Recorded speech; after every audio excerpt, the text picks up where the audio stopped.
Florida. It's a state so laid back that their elections are still going on.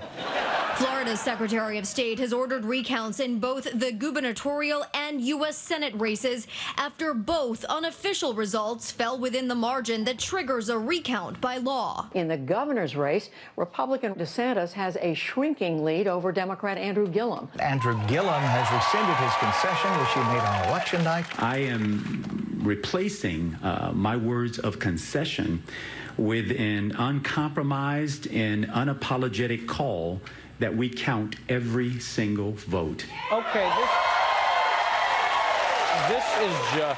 this is just ridiculous. Like, what is it with Florida and their elections? Both the governor's race and the Senate races have to be recounted.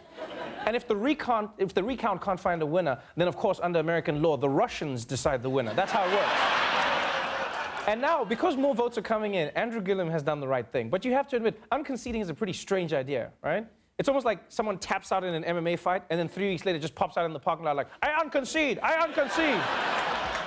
If anything, Gillum has inspired me, because I would like to unbreak up with my high school girlfriend. I still think about you, Sandra. Andrew Gillum says we can make it work.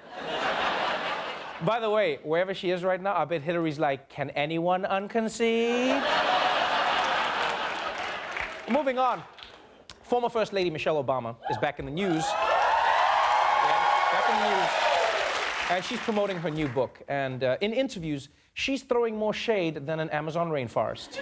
The former First Lady also referencing the current one and how, when they met after the 2016 election, Obama told Melania Trump she's just a phone call away. Has she reached out to you and asked for any help?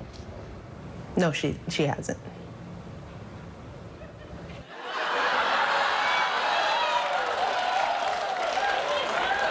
You saw that look, right? Yeah, she went instantly from First Lady to First Meme, just like that. That was dope. But let's be honest here, like, did Michelle really think that Melania would call her for advice? Like, what advice is she gonna give her other than run? She's not a divorce attorney. In other news, ballet, and this is good news. Ballet is something that was invented several hundred years ago by dancers who didn't want to disturb the downstairs neighbors. And recently, it got even more considerate.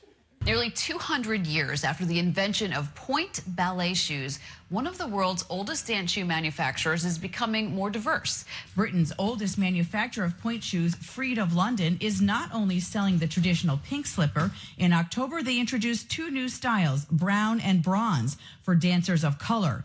Until this point, dancers had to use makeup or even paint to match their skin tone. Not knocking tradition and everything like that, but times are changing, and we need to see people who look like us. And in doing that, we need brown tights, brown shoes. Yeah, this is great news. This is really, really great news for ballet dancers of color, because now, because of the brown shoes, their skin looks natural while they contort their bodies into the most freaky-ass, unnatural ways. And I think representation shouldn't just stop at ballet, because you may not realize it if you're white, but there's a lot of stuff that's fun that black people can't wear. Like, how come there's no black people novelty aprons, huh? Yeah. Don't black people deserve to look ridiculous too, don't they?